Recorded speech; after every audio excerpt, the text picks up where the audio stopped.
The EU's coronavirus rescue deal is likely to drive up taxes, with the bloc pushing member states to seek ways of increasing income to pay for the £750 billion package of measures, a Brussels-based analyst has said.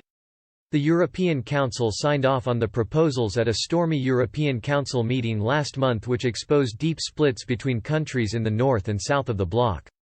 Critics, especially those in the so-called Frugal Four of the Netherlands, Sweden, Denmark and Austria, argued the measures, which include £350 billion in non-repayable grants, would fuel runaway public spending in Spain and Italy, the countries hardest hit by the pandemic. Peter Klepp, a Brussels-based research fellow with the think tank Property Rights Alliance, told Express.co.uk, EU leaders agreed to borrow jointly at the EU level. But it still needs to be sorted how these loans will be paid back.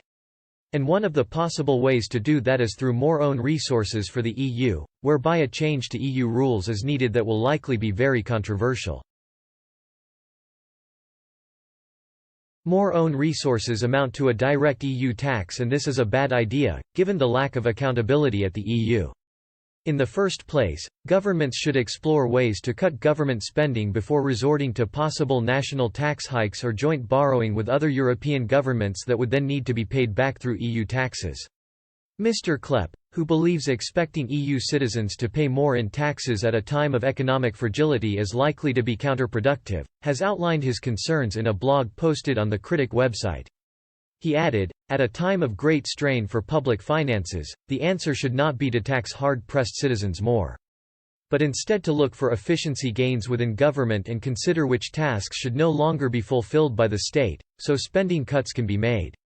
Earlier this week, the European Commission presented proposals to the European Council for decisions to grant financial support of €81.4 billion to 15 member states under the SURE support to mitigate unemployment risks in an emergency instrument. The Commission describes SURE as a crucial element of the EU's comprehensive strategy to protect citizens and mitigate the severely negative socio-economic consequences of the coronavirus pandemic.